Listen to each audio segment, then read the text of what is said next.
ఇటువంటి పరశురాముణ్ణి పరమశివుడు ఒకసారి మళ్ళీ పిలిపించాడు కైలాసానికి.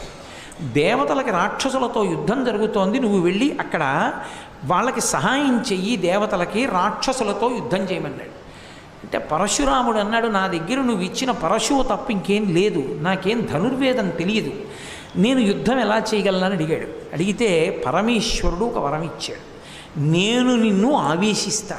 ఆవేశించుట అంటే అంశ ఆయనలోకి ప్రవేశిస్తుంది, నీలో ఉండి నేను పనిచేస్తాను కాబట్టి నీకింక ధనుర్వేదం తనంత తాను భాషిస్తుంది, నువ్వు ఎంతమందినైనా పడగొట్టేస్తావు, యుద్ధం చేయమన్నాడు. పరమశివావేశం కలిగింది. అందుకని ఆవేశావతారములలో ఒకటైంది పరశురామావతారం. ఆయన దేవతలకి సహాయంగా రాక్షసుల మీద యుద్ధానికి వెళ్ళి ఆ రాక్షసులందరినీ కూడా పడగొట్టాడు.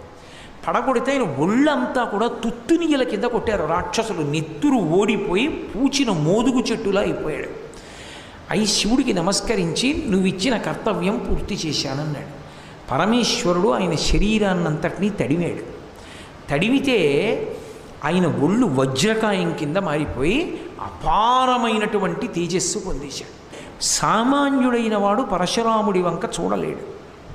పరశురాముడు నడిచి వస్తుంటే కేవలం ఆయన్ని చూస్తే కొన్ని లక్షల సైన్యం మూర్ఛపోయేది.